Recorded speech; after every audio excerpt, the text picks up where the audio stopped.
نحمده ونصلي ونسلم على سيدنا ومولانا محمد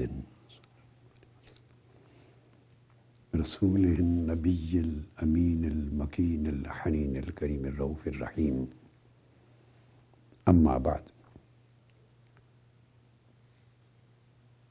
بسم الله الرحمن الرحيم. باب قيام ليلة القدر من الإيمان. قال الإمام البخاري حدثنا أبو اليمان قال أخبرنا شعيب قال حدثنا أبو الزناد عن الأعرج عن أبي هريرة رضي الله تعالى عنه قال رسول الله صلى الله عليه وآله وسلم: من يقم ليلة القدر إيمانا واحتسابا غفر له ما تقدم من ذنبه.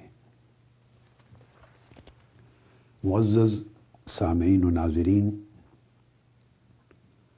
معزز خواتین و حضرات، طلباء و طالبات اور جملہ عزیزان محترم، الحمدللہ تعالی آج ہم اللہ جل مجدہ کی توفیق سے صحیح البخاری کے کتاب الایمان کا باب 26 اس کا آغاز کر رہے ہیں، اور یہ باب ہے جو امام بخاری نے قائم فرمایا ہے اس امر پر کہ لیلۃ القدر یعنی شب قدر کا جو قیام ہے، شب قدر کی عبادت، یہ بھی ایمان کا حصہ اور ایمان میں شامل ہے۔ حدیث پاک میں حضور نبی اکرم صلی اللہ علیہ وآلہ وسلم نے ارشاد فرمایا، جو میں نے ابھی پڑھی ہے، حضرت ابو ہریرہ رضی اللہ تعالیٰ عنہ سے مروی، کہ جو شخص شب قدر میں ایمان اور احتساب کے ساتھ قیام کرے، اس کے پچھلے سارے گناہ معاف کر دیے جاتے ہیں، اور غفر لہ ما تقدم من ذنبہ، پچھلے سارے گناہوں کا معاف کر دیا جانا، اس سے مراد وہ گناہ ہیں جن کا تعلق حقوق اللہ سے ہے، حقوق العباد سے نہیں۔ حقوق العباد سے یعنی لوگوں کے حقوق اور معاملات سے تعلق رکھنے والے گناہ، ان کی الگ سے تلافی کروانی پڑتی ہے توبہ کے ساتھ، اس کی کمپنسیشن کروانی پڑتی ہے، وہ چیپٹر الگ ہے۔ یہ جو جہاں بھی یاد رکھ لیں، حج کا ذکر آئے گا، ماہ رمضان کے روزوں کا ذکر آئے گا، ماہ رمضان کی راتوں کے قیام کا ذکر آئے گا، لیلۃ القدر کے قیام کا ذکر آئے گا، اس طرح بعض اور بھی کچھ اعمال صالحہ کا ذکر احادیث نبوی میں آپ پڑھیں گے جن کے لیے ایسے الفاظ مل جائیں گے۔ تو ذہن میں رکھ لیں کہ ایسے تمام مقامات میں جو بشارت مغفرت ہے، اس کا اشارہ حقوق اللہ سے تعلق رکھنے والے گناہوں کی معافی ہیں، جو اللہ رب العزت کے حقوق میں سے، اپنے حقوق سے متعلق انسانوں کے گناہ اس بہت بڑے نیک عمل کی وجہ سے معاف فرما دیتا ہے۔ اس سے حقوق العباد، انسانوں کے ساتھ جو ظلم کیا، معصیت کی، زیادتی کی، حق تلفی کی، اس کی معافی نہیں ہوتی انلیس کہ اس کی تلافی الگ سے ذرائع، طریقے اور اصول ہیں، ان کو نہ کی جائے۔ یہ تو پہلی بات۔ اب فرمایا کہ جو لیلۃ القدر میں قیام کرے ایمان کے ساتھ اور احتساب کے ساتھ۔ ایمان سے مراد یہ ہے کہ جو اس امر پر ایمان رکھتے ہوئے اور دل سے تصدیق کرتے ہوئے کہ شب قدر کے قیام سے اللہ گناہ معاف فرماتا ہے، تصدیق کرتے ہوئے سچی طریقے سے دل سے کہ ماہ رمضان کے قیام اور صیام سے اور شب قدر کو تلاش کرنے اور اس رات کی عبادت کرنے سے اللہ گناہ معاف فرماتا ہے، اس امر کا یقین ہو دل میں اور اللہ پر اس ایمان کی تصدیق ہو، اور احتساباً ریا سے اپنے آپ کو نکال کے کرے، دنیاوی اغراض سے نکال کے کرے، خالصتاً اللہ کی رضا کے حصول کے لیے، اپنی اللہ کے حضور بخشش طلبی کے لیے، اور آخرت میں اللہ کی بارگاہ سے جزا لینے کے لیے، محض اس طرح محاسبہ کرے اپنے اس عمل میں حسن نیت، صدق نیت اور اخلاص نیت کا۔ تو جب اس طرح ریا سے نکال کر اخلاص کے ساتھ کرے گا، محض اللہ کی رضا اور اجر اور مغفرت طلبی کے لیے کرے گا، اور اللہ کے اس امر پر، وعدے پر، حضور علیہ السلام کے اس فرمان پر کامل یقین اور سچی تصدیق کرتے ہوئے کرے گا، یہ دو شرطیں لگائیں تو اللہ رب العزت اسے گناہ معاف فرماتا۔ گویا احتساب کا مطلب ہے کہ ہر قسم کے ریا اور دنیاوی اغراض کی جو گرد ہے اس سے اپنے آپ کو، دل کی نیت کو صاف اور ستھرا کرتے ہوئے اخلاص کو بھی خالص کر لے گا تو وہ احتساب ہوگا۔ اب اسی کے ساتھ اگلی ایک حدیث میں ملا لیتا ہوں، پھر مضمون پر گفتگو شروع کرتے ہیں۔ اگر آگے یہ حدیث نمبر تھی 35، اس کے ساتھ تھوڑا آگے جا کر حدیث نمبر 37 اور 38 کو بھی لے لیں، یعنی 37 اور 38، تو دو باب اگلے جو قائم کیے ہیں وہ رمضان المبارک کے قیام سے متعلق ہے۔ قیام کا معنی بھی سمجھ لیں کہ من یقم لیلۃ القدر میں قیام سے مراد کیا ہے۔ اس قیام کے لیے علماء نے، محدثین نے، اکابر نے یہ لازمی قرار نہیں دیا کہ اول لیل سے آخر لیل تک ساری رات قیام رہے۔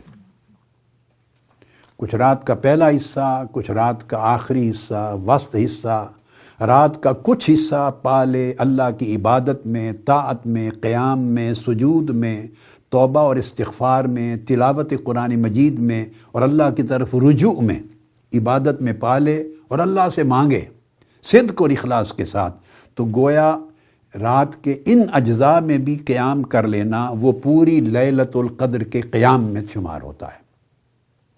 بعضوں نے یہ بھی کہا کہ نماز عشاء اور تراویح بھی پڑھ لے با جماعت، اور نماز فجر بھی با جماعت پڑھ لے، اور رات کا جتنا حصہ اسے توفیق ملے عبادت میں، قیام میں گزارے، یہ سارا قیام لیلۃ القدر میں شمار ہوگا۔ آگے حدیث پاک میں ہے، حدیث نمبر 37 میں، من قام رمضان ایمانا و احتسابا غفر له ما تقدم من ذنب۔ ماہ رمضان کی ساری راتوں میں بھی اللہ پاک اس طرح کا اجر عطا فرماتا ہے۔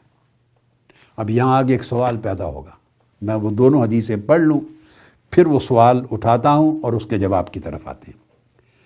پھر اس کے بعد حدیث نمبر 38 اس میں بھی حضرت ابو ہریرہ رضی اللہ تعالیٰ عنہ راوی ہیں، اس میں آقا علیہ السلام نے فرمایا من صام رمضان ایمانا و احتسابا غفر لہ ما تقدم من ذنب، کہ جو ماہ رمضان کے اندر روزے رکھے، پورا مہینہ روزے رکھے، اسی طرح ایمان اور احتساب کے ساتھ، اللہ کے وعدوں پر کامل یقین رکھتے ہوئے، اور ریا اور اغراض دنیاوی سے اپنی نیت کو پاک اور صاف کرتے ہوئے محض اللہ کی رضا اور بخشش و مغفرت طلبی کے لیے، تو تین چیزوں پر یہ وعدہ آ گیا۔ یعنی آخری حدیث سے چلیں، جس نے ماہ رمضان کے روزے رکھے پورا مہینہ ایمان اور احتساب کے ساتھ، اس درجہ اخلاص میں اللہ پاک اس کے گناہ بھی معاف فرما دیتا ہے پچھلے۔ اس کے بعد پیچھے آ جائیں تو قیام رمضان کے لیے کہا، جو ماہ رمضان کی راتوں میں قیام کرے، اور اس قیام کا اشارہ صلاۃ التراویح کی طرف ہے، یعنی قیام شہر رمضان یا ماہ رمضان کی راتوں کا قیام۔ اس میں فرمایا باب تطوع قیام رمضان من الایمان، جو نفلی قیام ہے ماہ رمضان المبارک کا، یہ صلاۃ التراویح ہے، جو پورا مہینہ ہر رات نماز عشاء کے بعد صلاۃ التراویح ادا کرے گا، یہ راتوں کا قیام ہے، جس میں جتنا بھی توفیق میں ہے قرآن مجید پڑھا جائے گا یا سنے گا اور اللہ کے حضور قیام کرے گا، جو معمول ہے۔ فرمایا وہ اہتمام کے ساتھ، ایمان اور احتساب کے ساتھ پڑھنے والے کے زندگی کے پچھلے سارے گناہ معاف کر دیے جاتے ہیں۔ تو گویا صیام رمضان میں بھی ایمان و احتساب کے ساتھ اجر ملا، سب گناہ معاف، اور شب رمضان کی راتوں کے قیام کا بھی اجر ملا کہ پچھلی زندگی کے سارے گناہ، یعنی حقوق اللہ معاف۔ اور اس سے قبل یہ حدیث ہم نے پڑھ لی تھی کہ پھر لیلۃ القدر میں بھی قیام کا اجر یہ ہوا کہ زندگی کے سارے گناہ معاف۔ اب یہاں پہلا سوال تو یہ پیدا ہو جاتا ہے کہ پھر فرق کیا ہوا؟ اگر روزے رکھنے سے بھی زندگی کے سارے گناہ معاف کر لیے تو کیا ضرورت ہے رات کے قیام کی؟ اگر راتوں کے قیام سے، نماز تراویح پڑھنے سے بھی زندگی کے سارے گناہ معاف ہو گئے تو قیام اور صیام سے جب مقصد حاصل ہو گیا تو پھر لیلۃ القدر کی تلاش کی کیا ضرورت ہے؟ بدیہی طور پہ ایک سوال ذہن میں آتا ہے، تو یاد رکھ لیجئے ہر امر کا اور ہر عمل کا جس کا اللہ رب العزت وعدہ فرماتا ہے اس کا ایک اپنا اجر ہے، اس کا ایک اپنا الگ مقام اور ایک اپنا درجہ اور مرتبہ ہے۔ جیسے ایمان پر فرمایا ایمان پر ایمان کو زیادہ کر دے، فزادتہم ایمانا، یہ پہلے ہم آیات کو بیان کر چکے ہیں جن کو امام بخاری نے کتاب الایمان کے مقدمے میں لیا ہے۔ ہدایت پر ہدایت کا اضافہ، ایمان پر ایمان کا اضافہ، عمل صالح پر عمل صالح کا اضافہ، نیک نیتی پر اعلیٰ نیک نیتی کا اضافہ۔ کسی کی نیت اتنی خالص ہے، کسی کی اور زیادہ، کسی کی اور زیادہ۔ تو فاؤنڈیشن بتا دی، زندگی کے گناہ معاف کر دیے جاتے ہیں، اور سارے گناہ معاف کر دیے جاتے ہیں تو پھر مغفرت اس کے بعد مزید اجر و ثواب میں اضافے کا باعث بنتی چلی جاتی ہے۔ اگر سیئات مٹا دی جائیں تو اس کے جگہ پھر حسنات لکھنا شروع کی جاتی ہیں، نیکیاں لکھی جاتی ہیں، درجات پر بلند ہونے لگتے ہیں، رتبے بلند ہونے لگتے ہیں، اس کی قبولیت کی کوالٹی عمل کی اور بڑھنے لگتی ہے، اللہ رب العزت اپنی بارگاہ میں قربت میں اور اضافہ کرتا چلا جاتا ہے۔ تو یہ جب نیکی پر نیکی اور ایک ہی طرز کا اجر پر اس پہ اجر، پھر اسی اجر پہ مزید اس پر اجر، جب اجر پہ اجر کا اضافہ ہوتا چلا جاتا ہے تو اس کا مطلب ہے اس بندے کا اس نیکی میں اللہ پاک اس کی استقامت بھی بڑھاتا ہے، اس کے گناہوں کو اتنا مٹاتا ہے کہ اس کی جگہ پھر نیکیوں کو بھر دیتا ہے، انوار میں اضافہ فرماتا ہے، تجلیات میں اضافہ فرماتا ہے، اور پھر سب سے بڑھ کر ہر شے کی ایک الگ سے برکت ہے۔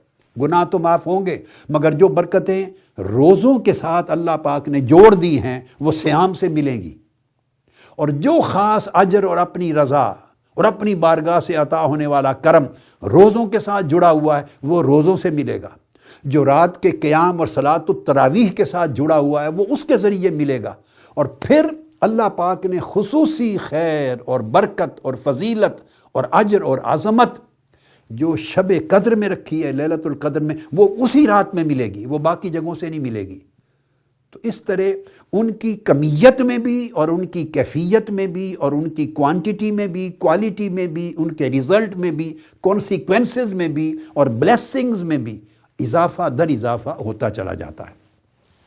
تو لیلۃ القدر کو یہ جو چیز عطا ہوئی، پہلے تو اس کو یہ بیان کر دیں کہ لیلۃ القدر ہے کون سی رات، پھر اس کے ساتھ اگلا موضوع بیان کرنا ہے کہ کیا وجہ ہے ایک رات دوسری رات سے افضل کیوں ہوتی، ایک مہینہ اس کو دوسرے مہینوں پر افضل کیوں کیا ہے؟ بنائے ہوئے تو سب اللہ کے مہینے ہیں، راتیں سب اللہ کی ہیں، عبادت بھی اللہ کی ہے، ان گھڑیوں میں ان کی سعادتوں اور برکتوں اور ان کی خیرات اور حسنات اور برکات میں فرق کیا ہے؟ اس نقطے پر میں خصوصی گفتگو کرنا چاہتا ہوں۔ پہلے یہ لے لیں کہ لیلۃ القدر کون سی رات، اس پر امام بخاری نے آگے چل کے یہ لے لیتے ہیں، وہ پورا باب قائم کیا ہے کتاب و فضل لیلۃ القدر میں، باب و فضل لیلۃ القدر، یعنی کتاب قائم کی ہے لیلۃ القدر کی فضیلت میں۔ آگے امام بخاری نے الگ، دیکھیے یہ حدیث تو امام بخاری کتاب الایمان میں لائے ہیں، اور ہر وہ چیز جس سے وہ ایمان کو ثابت کرتے ہیں، ایمان کی قوت کو ثابت کرتے ہیں، ایمان کے درجے میں بلندی کو ثابت کرتے ہیں، ایمان کے اضافے اور اس کے کمال کو ثابت کرتے ہیں، اور جو چیز ایمان کے بڑھانے اور قوی کرنے اور مضبوط اور بلند کرنے کا باعث بنتی ہے، ان تمام امور کو اور اعمال کو اجمالاً، اختصار کے ساتھ یا اشارتاً یا اجمالاً کتاب الایمان میں درج کرتے چلے آ رہے ہیں۔ پھر ان میں سے آلموسٹ اکثر چیزوں کا ذکر بعد ازاں الگ الگ کتاب میں یا باب میں تفصیل سے پھر لاتے ہیں، اس میں تفصیل ملتی ہے۔ تو چونکہ حدیث ہم نے پڑھ لی تو میں نے چاہا کہ میں ساتھ اس اگلی کتاب جو فضل و لیلۃ القدر پر ہے تو اس کا بھی مطالعہ کروا دوں تاکہ ہمارے اسباق میں اور دروس میں وہ چیز بھی ہو جائے۔ اس کو سمجھنا اس لیے ضروری ہے کہ آج کی گفتگو میں یہ ایک چیز بتاؤں، لیکن اس کی زیادہ وضاحت کروں گا اس نقطے کی جب انشاءاللہ اس کی اگلی ایک نشست یا 2 نشستوں کے بعد ہم کتاب العلم کو انشاءاللہ شروع کریں گے۔ کتاب العلم میں اس اگلا نقطہ جو عرض کرنے لگا ہوں اس کی توضیح کروں گا۔ اب اختصاراً سمجھ لیں، ہمارے ہاں تصورات میں بڑی غلطیاں ہوتی ہیں اور اس طرح مفہومات کی بڑی غلطیاں ہوتی ہیں۔ یعنی ایک چیز ہے، اس کے میننگز ہیں، ہم نے اس میننگ کا مفہوم جو بنایا ہے اس کی اصل کوئی فاؤنڈیشن ہے، مگر اس کو پورا کا پورا مفہوم جب بنا لیتے ہیں اس کے اندر کئی چیزیں اپنی سوچ اور سمجھ سے بغیر سند اور دلیل کے ہم داخل کر کے ایک اپنے ذہن کا مفہوم بنا لیتے ہیں۔ اس میں کئی خطائیں، کئی غلطیاں ہوتی ہیں، کئی مغالطے، اور بندہ ٹھوکریں کھاتا۔ اس طرح ایک چیز ہے، ایک حکم ہے، علم کا ایک باب ہے، اس کا ایک اصل ہے۔ اس کو جب ہم ایک پورے تصور میں کنورٹ کرتے ہیں، ڈیولپ کرتے ہیں، اور ایک پورا تصور بنتا ہے، کانسیپٹ بنتا ہے، تو اس کنسیپٹ میں کئی چیزیں اپنی سمجھ کے مطابق، اپنے محدود علم کے مطابق، اپنے تجربے کے مطابق، اپنے ذوق کے مطابق، اور کئی اپنی طبیعت کے مطابق ڈالتے ڈالتے پورا ایک تصور گھڑ لیتے ہیں۔ چونکہ اس کی پیچھے ایک تھوڑی سی اصل تھی، اس کی وجہ سے اپنا اعتماد قائم رکھتے ہیں کہ یہ اس پر بیس کرتا ہے، اور بھول جاتے ہیں کہ اس میں 90% چیزیں یا 80% چیزیں یا 75% چیزیں ہم نے اپنی تباہ سوچ اور اپنی کم علمی کی وجہ سے ایڈ کر لی ہیں۔ دیگر عوامل اور دیگر جو فیکٹرز ہیں، مؤثرات، ان کے ذریعے وہ تصور بن جاتا ہے، تو غلط تصور پھر آگے منتقل ہوتے ہیں، ہم پھر ان کو بیان کرتے ہیں۔ تو میری ان نشستوں کا مقصد ایک یہ بھی ہے کہ غلط تصورات کی تصحیح ہو، اصلاح ہو، تصورات کی بھی اصلاح ہو، اور مفہومات کی بھی تصحیح ہو، یعنی reforming of meanings and correcting of concepts, یا ریفارمنگ دا میننگز اور کریکٹنگ دا کانسیپٹس، تاکہ کانسیپٹ بھی کریکٹ ہوتے چلے جائیں، چیزوں کے جو معانی ہیں اور مفاہیم ہیں اور تصورات ہیں ان کی بھی درستگی ہوتی چلی جائے۔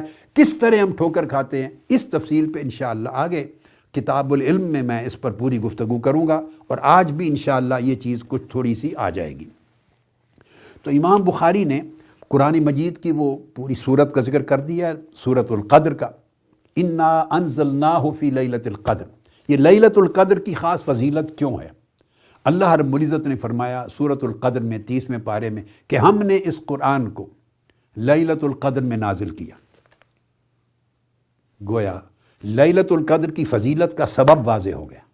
اب یہ وہ فضیلت ہے جو پورے ماہ رمضان کی ہر رات کو میسر نہیں ہے۔ وہ پہلے جو سوال اٹھایا تھا اس کا جواب بھی آ رہا ہے۔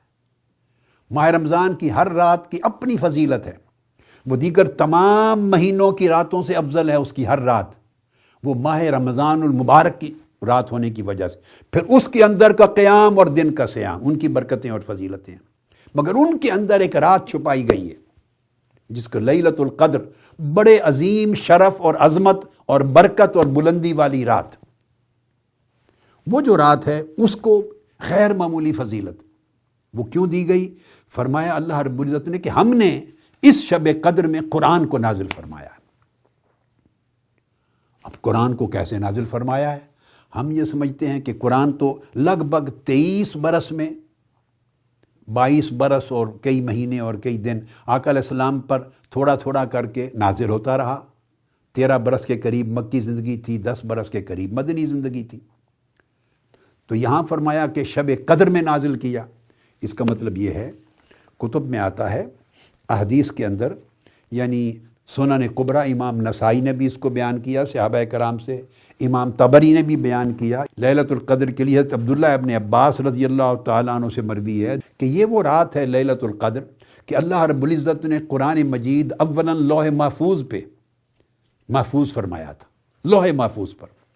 لوح محفوظ سے قرآن مجید اللہ رب العزت نے جملتاً واحدتاً، یعنی اکٹھا سارا کا سارا ایک ہی بار لوح محفوظ سے اتارا آسمان دنیا پر، اور اس پر بیت العزت میں محفوظ کر دیا۔ تو لوح محفوظ سے جس رات میں قرآن مجید اللہ رب العزت نے اتارا، یہ نزول کا پہلا درجہ تھا، انزال قرآن تھا، اس کو انزال قرآن کہتے ہیں، پہلا سٹیپ تھا، پہلی سٹیج تھی۔ تو لوح محفوظ سے بیت العزت، یہ کعبہ ہے، جیسے بیت المعمور ایک مقام ہے عزت کا، آسمان دنیا پر اتارا تو وہ رات لیلۃ القدر تھی، جس گھڑی میں وہ قرآن مجید سارا کا سارا الحم سے والناس تک اللہ رب العزت نے منتقل فرمایا لوح محفوظ سے آسمان دنیا پر، وہ جس گھڑی میں وہ منتقل فرمایا وہ گھڑی لیلۃ القدر میں ہے، اس کو محصور کر دیا ہے ماہ رمضان المبارک کے اندر، اور پھر آگے حدیث نبوی میں ہے ماہ رمضان کے آخری 10 راتوں کے اندر، پھر مزید تخصیص کی، آقا علیہ السلام نے فرمایا آخری 10 راتوں کی تاک راتوں کے اندر، وہ رات گھومتی رہتی ہے، اس میں تبدیلی ہوتی رہتی ہے، 21ویں 23ویں 25ویں 27ویں 29ویں، ان 5 تاک راتوں میں آخری عشرہ رمضان کے اندر وہ لیلۃ القدر بدل بدل کے آتی ہے، مگر وہ جو رات ہے وہ 21 کو آئے یا 27 کو آئے یا 25 کو آئے، وہ جو رات ہے وہ کنٹین کرنے والی ہے، اس رات لوح محفوظ سے بیت العزت پر اللہ پاک نے پورا قرآن یک بارگی نازل فرمایا تھا۔ پھر وہاں سے جبرائیل امین حسب ضرورت تھوڑا تھوڑا لے کر آقا علیہ السلام پہ اترتے رہے، نازل کرتے رہے، جو نزول قرآن کا دوسرا سٹیپ ہے اس کو تنزیل قرآن کہتے ہیں۔ تو پھر ارشاد فرمایا اس رات کو اتنی بڑی فضیلت ملی قرآن مجید کے نزول کی وجہ سے کہ اس کے اندر قرآن اترا، رات اتنی برکت اور فضیلت والی ہو گئی۔ پھر فرمایا وما ادراک ما لیلۃ القدر، آپ کیا جانتے ہیں کہ لیلۃ القدر کی فضیلت کیا ہے؟ فرمایا لیلۃ القدر خیر من الف شہر، یہ 1000 مہینوں سے زیادہ افضل ہے۔ اس حصے پر گفتگو ابھی آگے کرتے ہیں انشاءاللہ۔ اور اس رات کی فضیلت یہ 1000 مہینوں کی عبادت سے افضل ہے، اس ایک رات کے چند لمحوں کی عبادت، اس ایک رات میں کی گئی دعا، اس ایک رات میں طاعت، اللہ کا ذکر، اللہ کی عبادت، اس ایک رات میں جتنی ساعتیں گزار لیں وہ 1000 مہینوں میں اگر مسلسل کوئی عبادت کرے تو اس سے افضل ہے۔ تفسیر اور حدیث میں آتا ہے کہ آقا علیہ السلام نے عرض کیا، آپ کو پتہ چلا کہ بنی اسرائیل اور پہلے زمانوں میں لوگوں کی عمریں زیادہ تھیں، تو آقا علیہ السلام کو معلوم ہوا کہ پہلے زمانے میں ایک شخص تھا، اس کی 1000 مہینے کے قریب عمر تھی، 1000 مہینہ اسے عمر پائی، اور اس 1000 مہینے کی عمر میں وہ دن کو جہاد کرتا تھا اور رات ساری اللہ کی عبادت کرتا تھا، اور سارے دنوں کو روزہ بھی رکھتا تھا، تو قائم اللیل تھا، صائم الدہر تھا، مجاہد تھا، غازی تھا، عابد تھا، اور 1000 مہینے کی عمر پوری اس نے طویل پائی۔ یہ کوئی بن جاتی ہے 83 سال اور 4 مہینے کے لگ بھگ اتنا عرصہ، یعنی 85 سال 85 سال کے قریب، آپ ایک راؤنڈ فگر سمجھ لیں کہ اس کے قریب یہ زمانہ بنتا ہے۔ تو آقا علیہ السلام نے عرض کیا باری تعالیٰ تو نے پہلی امتوں کے لوگوں کو اتنی طویل عمریں دی تھیں، اور وہ طویل زمانہ تیری عبادت کرتے، جہاد کرتے، روزہ رکھتے، راتوں کا قیام رکھتے اور بڑے اجر پاتے تھے، اور جب میرا وقت آیا بعثت کا تو میری امت کے لوگوں کی عمریں تھوڑی ہیں، وہ اتنی عبادت نہیں کر سکتے، کاش ادھر بھی اتنی دی ہوتی۔ اللہ رب العزت نے یہ آیت کریمہ اور یہ صورت نازل فرما دی، اور فرمایا میرے محبوب صلی اللہ علیہ وسلم وہ تو 84-85 سال پوری عمر پا کر ساری زندگی راتوں کا قیام اور دن کے روزے اور مجاہدے اور جہاد اور عبادات کر کر کے ایک درجے کو پہنچتے تھے۔ میں صرف آپ کی امت کو اس مہینہ رمضان میں ایک رات صرف دے دیتا ہوں، جو اس ایک رات کو تلاش کر کے 5 راتیں جاگے گا نا، 21ویں کو بھی جاگے، 23ویں کو بھی، 25ویں 27ویں 29ویں، 5 راتیں، تاکہ 5 راتیں اگر جاگا تو اس نے لیلۃ القدر تلاش کر لی، اپیرنٹلی اسے علامت معلوم ہو یا نہ ہو، اسے پتہ چلے یا نہ چلے کہ یہ لیلۃ القدر ہے۔ اب اس سے غرض نہ رہا، اس نے ان 5 سے باہر تو جانی نہیں ہے لیلۃ القدر، جب وہ 5 راتیں اس نے عبادت کر لی، 5 کی 5 راتیں، تو ان میں اسے پتہ چلا یا نہ چلا، اس نے لیلۃ القدر کو پا لیا۔ تو آقا علیہ السلام سے فرمایا باری تعالیٰ نے میرے محبوب اگر آپ کا امتی وہ ایک لیلۃ القدر میں عبادت کر لے گا تو اسے ایک رات کی عبادت 1000 مہینوں کی شب و روز کی عبادت سے زیادہ ثواب مل جائے گا۔ خیر من الف شہر، یہ نزول ہے اس کا۔ پھر اس رات فرمایا تنزل الملائکۃ والروح، یعنی سدرۃ المنتہا تک سے ملائکہ اترتے ہیں، جھنڈ در جھنڈ، لشکر در لشکر، ہجوم میں ملائکہ اترتے ہیں، والروح اور جبرائیل امین بھی اترتے ہیں۔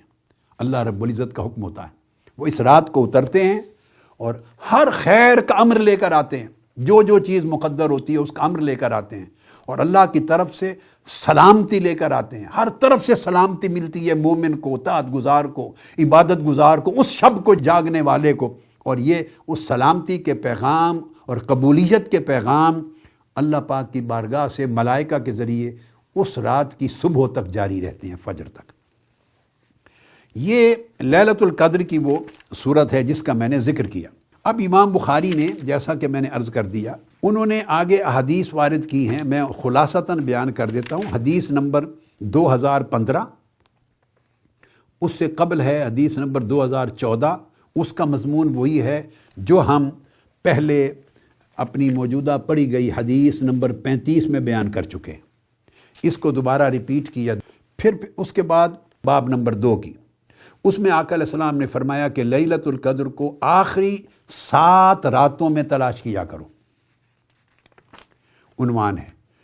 اور تیسرا باب امام بخاری نے قائم کیا، باب و تحری لیلۃ القدر فی الوتر من العشر الاواخر، آخری عشرہ رمضان کی جو طاق راتیں ہیں جن کا میں نے ذکر کر دیا، 21، 23، 25، 27، 29 طاق راتوں میں لیلۃ القدر کو تلاش کریں۔ اس میں حدیث لائے ہیں امام بخاری 2017 ام المومنین حضرت عائشہ صدیقہ رضی اللہ تعالیٰ عنہ کی روایت ہے، ان رسول اللہ صلی اللہ علیہ وسلم قال تحروا لیلۃ القدر فی الوتر من العشر الاواخر من رمضان، کہ لیلۃ القدر کو رمضان کے آخری عشرے کی طاق راتوں میں تلاش کرو۔ آقا علیہ السلام نے عموم کے حکم دیتے دیتے فائنلی تخصیص فرما دی، آخری عشرے کی 5 طاق راتوں میں تلاش کرو۔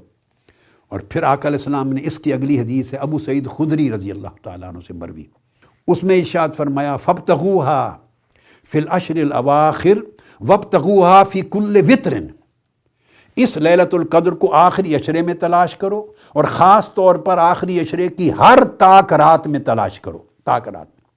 وقد رأیتنی اسجد فی ماء وطین فاستحلت السماء فی تلک اللیلۃ فامطرت۔ پھر اپنی حیات طیبہ کا ایک واقعہ بیان فرماتے ہیں، میں نے ان طاق راتوں میں اس کو پایا ہے، تو میں نے جب سجدہ کیا تو میرے ماتھے پر پانی اور مٹی لگ گئی، یعنی اللہ پاک نے آسمان کھول دیا تھا اور بارش کی وجہ سے زمین بھیگ گئی اور میرے ماتھے پر پانی اور مٹی آئی۔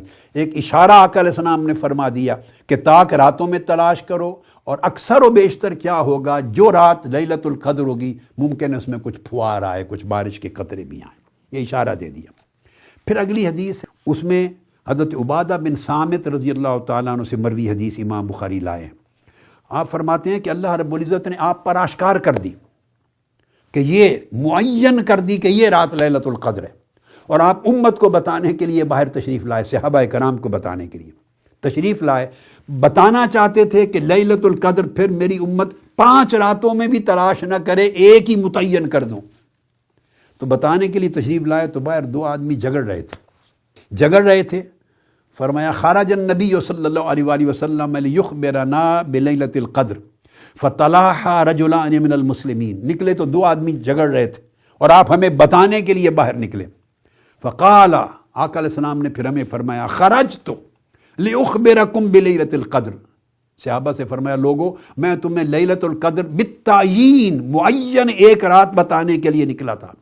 فطلعها فلان و فلان فرفعت، میں نے دیکھا آگے لوگ جھگڑ رہے تھے، تو لوگوں کے جھگڑے کی وجہ سے اس لیلۃ القدر کی جو بالتعیین معرفت تھی، معرفت تعین، وہ اٹھا لی گئی۔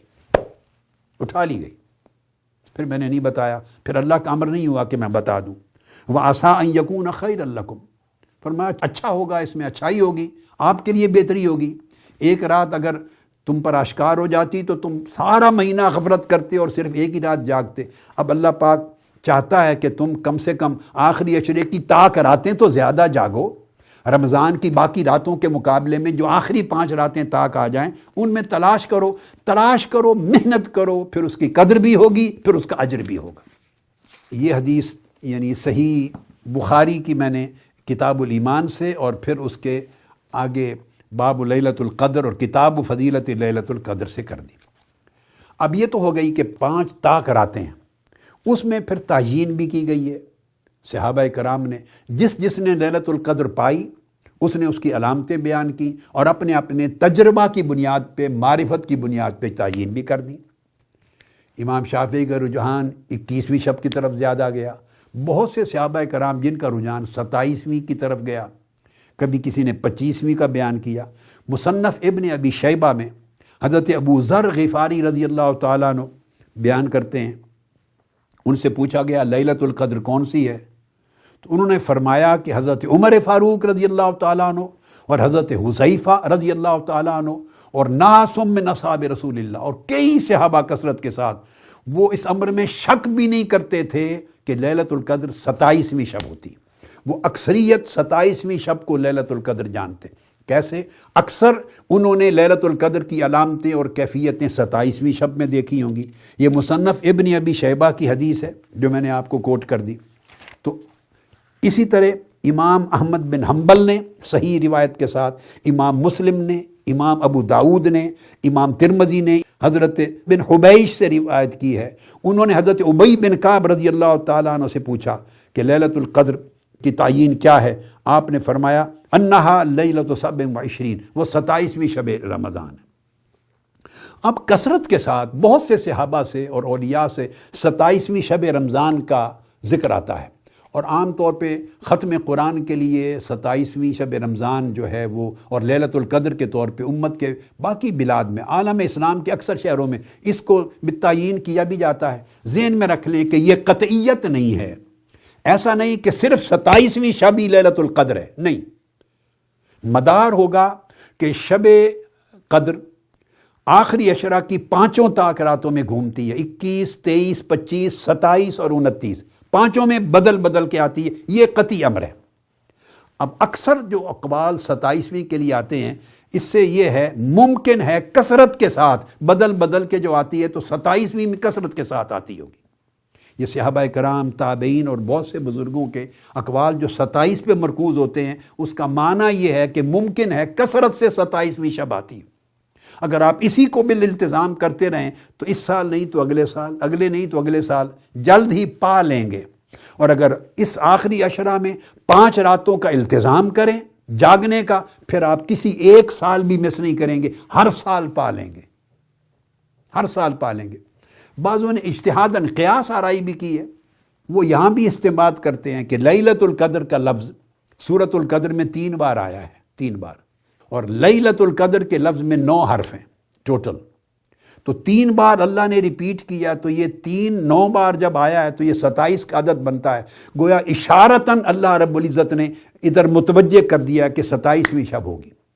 سو میں اس سبجیکٹ کو کلوز کرتے ہوئے اتنی بات کہنا چاہتا ہوں کہ یہ تعیین 27ویں شب کی یا کسی اور شب کی، یہ تعیین قطعی نہیں، یہ کثرت کے ساتھ اور اغلباً ہو سکتی ہے، اکثر ہو سکتی ہے، اغلب ہو سکتی ہے، مگر جو ڈیفینٹ ہے وہ یہ کہ 5 طاق راتوں میں بدل کے آتی ہے۔ اب اس کے بعد آ جاتے ہیں اس موضوع پر کہ یہ فضیلت کیا ہے۔ راتیں سب اللہ کی بنائی ہوئی ہیں۔ یہاں میں کانسیپٹ کی کلیئرٹی کرنا چاہتا ہوں۔ جیسا میں نے کہا، تصورات کی اصلاح اور مفہومات کی تصحیح۔ ہمارے ہاں پرابلم یہ ہے کہ ہم نے علم کے کلچر کو، ہمارے ہاں علم کا کلچر بہت بگڑ گیا ہے، بدقسمتی۔ ہم علم بغیر سند کے چلا رہے ہیں۔ ہمارے پاس جو علم اس وقت زمانے میں ہے، اکثریت کا حال یہ ہے کہ معلومات ہیں، وہ علم نہیں ہے۔ جب تک رسوخ نہ ہو، تیقن نہ ہو، اس کا اتصال اور سند نہ ہو اور تحقیق نہ ہو، اور اکابر سے جو سند ہیں اس علم میں، ان سے آپ نے ترتیب کے ساتھ لیا نہ ہو، مشقت نہ کی ہو، ریاضت نہ کی ہو ان سے لینے میں، اور اپنے صحیح اور غلط کا فیصلہ کرنے کے لیے ان سے سند نہ لیں جو خود سند تھے علم کے باب میں، جن کے ذریعے علم قرآن، علم حدیث، علم سنت، علم عقیدہ پہنچا ہے، جن سے بڑھ کر ہم میں سے کسی کی تحقیق نہیں. ہم سب ان کے خوشہ چین ہیں، ہم سب ان کے خوشہ چین ہیں. یہ صحیح بخاری کیوں ساری دنیا پڑھ رہی ہے؟ علماء اور بھی تھے. میں اس پر تفصیلی گفتگو انشاءاللہ کتاب العلم کے بیان میں کروں گا.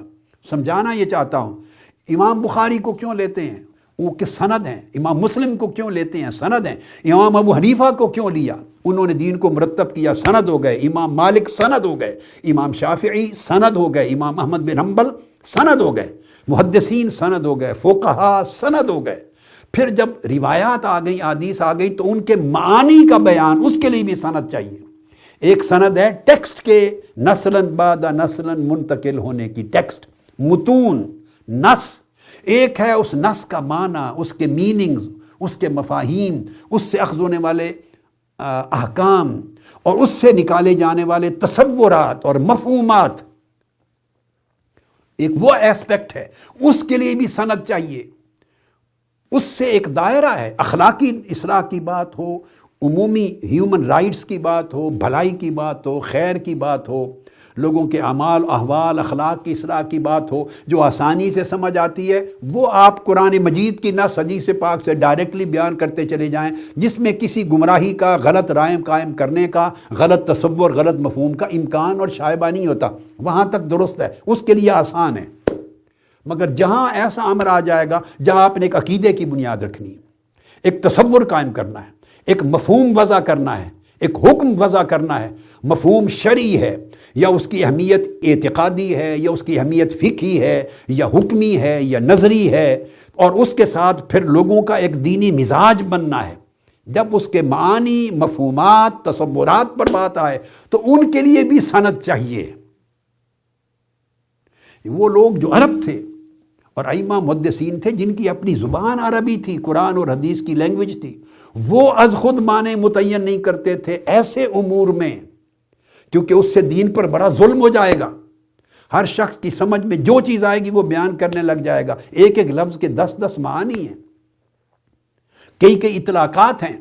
کس معنی میں لفظ یہاں آیا، کون سا معنی لیں، کون سا نہ لیں، کیا حکم اخذ کریں، کیا نہ کریں، کس جگہ اس کا اطلاق کریں، کہاں نہ کریں، یہ سارے معانی اور تعبیرات اور تصورات کے لیے بھی سند تھی.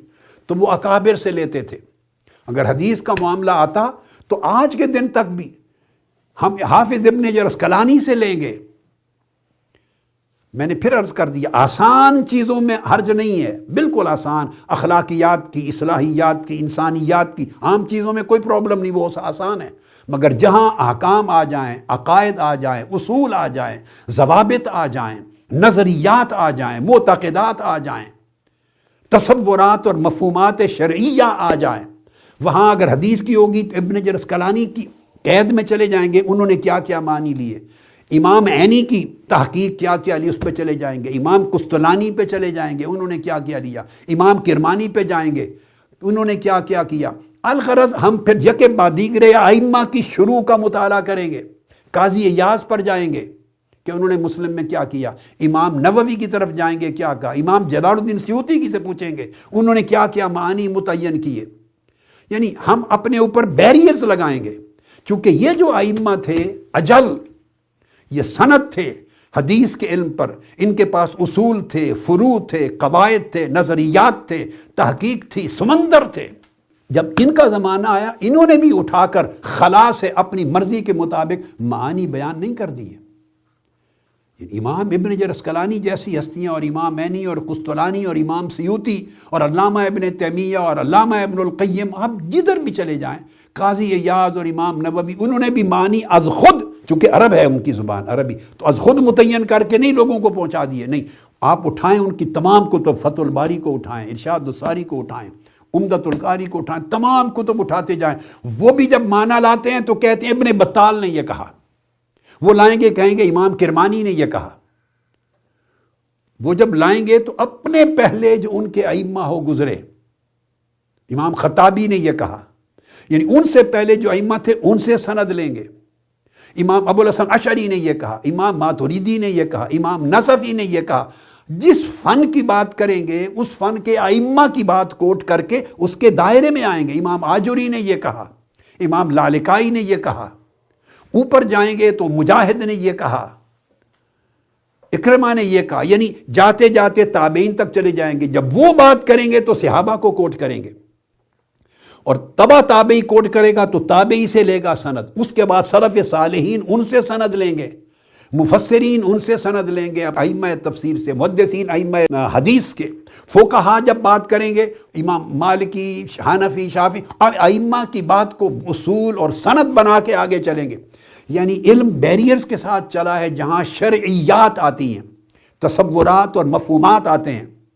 یہ اس طرح مادر پیزت آزاد علم نے لوگوں میں گمراہی پیدا کر دی ہے۔ بے سند علم جو ڈائریکٹ ہم کسی کی نہیں مانتے، ہم براہ راست کریں گے، یہ کام 1400 سال میں کسی نے نہیں کیا۔ آپ خود امام بخاری کے درس اب لے رہے ہیں، امام بخاری خود حدیث نبوی نقل کرنے سے پہلے اس کا معنی متعین کرتے ہوئے اپنے سے اوپر ائمہ، تابعین، اتباع التابعین، صحابہ، ان کے اقوال لیتے ہیں، یعنی معانی، تصورات اور مفہومات میں بھی سند لیتے ہیں، اس کے بعد حدیث کی نص پر، ٹیکسٹ پر جاتے ہیں۔ اگر امام بخاری جیسی ہستیوں نے ایسا نہیں کیا ہے، امام اعظم ابو حنیفہ نے نہیں کیا ہے، وہ سند لیتے ہیں اپنے اساتذہ اور شیوخ سے، اتباع التابعین، وہ اپنے اساتذہ اور شیوخ سے سند لیتے ہیں، اسی کا نام سند ہے۔ الاسناد من الدین، امام ابن سیری نے فرمایا، امام عبداللہ بن مبارک نے فرمایا کہ علم جو ہے وہ سند کے ساتھ ہے۔ پہلے زمانوں میں یعنی تابعین سند نہیں پوچھتے تھے کہ ہر کوئی سچا تھا، اور کوئی آدمی غلط تعبیر نہیں کرتا تھا کسی نص کی۔ جب غلط تعبیریں کرنے لگے، غلط روایتیں گھڑنے لگے، علم کے اندر خلط ملط ہونے لگا، سچ اور جھوٹ ملایا جانے لگا، تو ہم علم لینے سے پہلے پوچھتے ہیں کس سے لیا ہے۔ ہم اسناد پوچھتے ہیں کس سے روایت کی ہے، یعنی متن بعد میں سنتے ہیں کہ آقا علیہ السلام کا فرمان کیا ہے، نہیں پوچھتے ہیں لیا کس سے ہے، اس نے کس سے لیا، اس نے کس سے لیا، پوری سند کو کھنگالتے ہیں۔ اس کا نام الاسناد ہے۔ یہ علم کے اندر جو اسناد کی سگنیفیکنس ہے، وہ یہ صرف نصوص کے لیے یعنی علم روایت کے لیے نہیں، علم درایت کے لیے بھی ہے، درایت کے لیے بھی، اس کا فہم اور معنی کس طرح اخذ ہو۔ اگر اس کو سارا ختم کر دیا جائے تو بڑا آسان ہے لوگوں کو گمراہ کرنا، لوگ دنیا میں ہو رہے ہیں گمراہ۔ اب یہ جو ہمیں شب قدر کی بات کی، ایک سوال قائم کر دیا جائے، ساری راتیں برابر ہیں، جب آپ سند پہ نہیں رہیں گے اور تصورات کے لیے اکابر کی دیے ہوئے قواعد کے اندر پابند اپنے آپ کو نہیں سمجھیں گے اور پابندیوں سے آزاد ہو کر فری لانسر ہو جائیں گے اور علم کو بالکل بلا نسب کر دیں گے، علم کا نسب ہی کوئی نہیں بچے گا، اور مادر پدر آزاد کر دیں گے۔ جس طرح بچہ بچی، لڑکے لڑکی، اولادیں نسب کے بغیر کوئی قبول نہیں کرتا، اس کا نسب پوچھتے ہیں کس کا بیٹا ہے، جس کے باپ کا ہی پتہ نہ ہو تو اس کے نسب کے بارے میں اس پر اعتماد کوئی نہیں کرتا۔ تو علم کا بھی نسب ہے، علم کا بھی نسب ہے، سند علم کا نسب ہے، وہ آپ کے لیے درست اور غلط کی حدود متعین کرتا ہے، ورنہ ہر شخص جس کے جی میں آئے بیٹھ کر تعبیر کرے اور گمراہ کرے۔ یہود یہی کرتے تھے۔ تورات کی جو تحریف ہوتی تھی وہ تعریف فقط لفظی نہیں تھی، وہ تعریف معنوی بھی تھی، کچھ لفظوں کی ہیر پھیر کرتے، لفظوں کو بدلتے، کانٹ چھانٹ کرتے، یہ بھی تعریف تھی۔ کچھ لفظ نہیں بدلتے تھے، ان کے معنی بدل دیتے تھے۔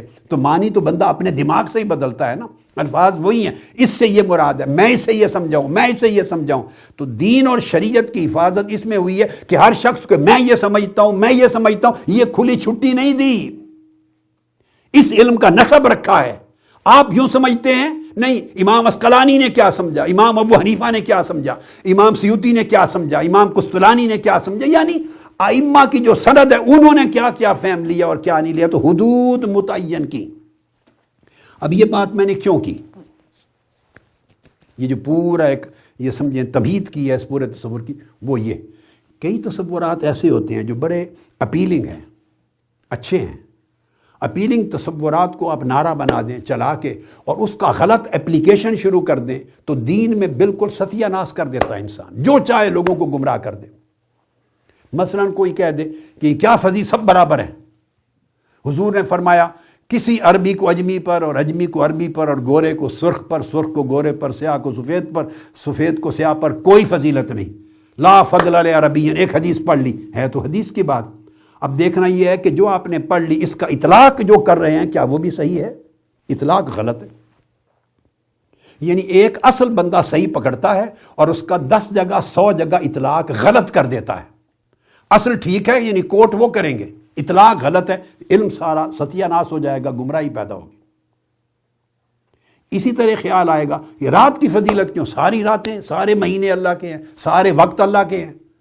تو جب یہ بات اپیلنگ ہے، سارے وقت اللہ کے ہیں، کسی ایک رات نہیں، یہ ایک وقت میں وہی سورج برتا ہے، دیکھو نا طلوع اور وہی غروب ہوتا ہے، وہی رات کا اندھیرا وہ دن کی روشنی، تو رات کو رات پر فضیلت کہاں سے آ گئی؟ تو کرنے کو کوئی آدمی یہ کرے تو اس سے قرآن کی بھی نفی ہو جائے گی. ذہن اگر چلنے لگ جائے تو کرنے والا قرآن کی نفی کر دے گا. کیا پڑھا ہے لیلۃ القدر میں، کیا پڑھا ہے شب قدر میں؟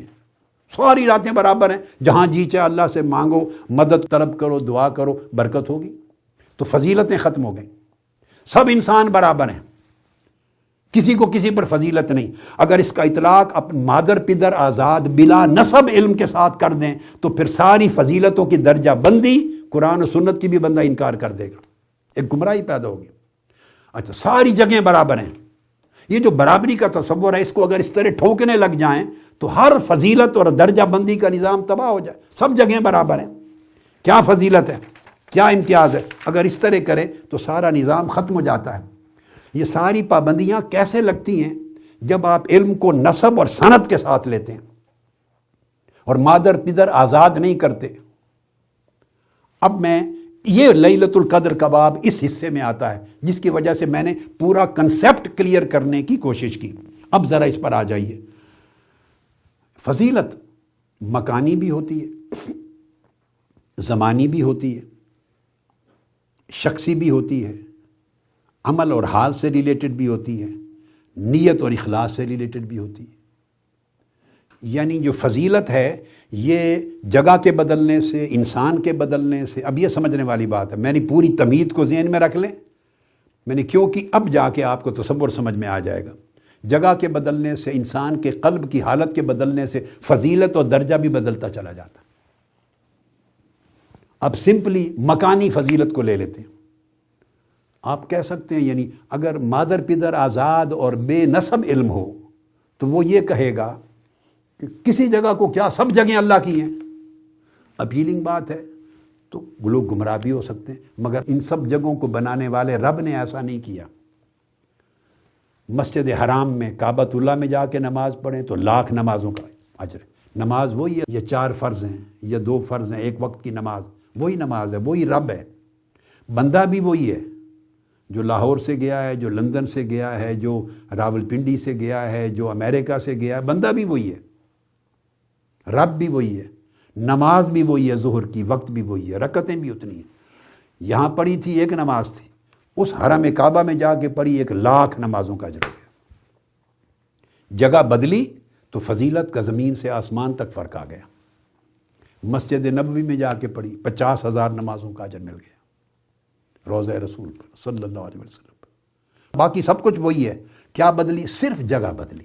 تو مکان کے بدلنے سے دیکھیں کتنا فضیلت کا فرق آ گیا. لہٰذا یہ اصول یہاں نہ رہا کہ سب جگہیں برابر ہوتی ہیں، نہیں، اللہ پاک نے نہیں بنائی.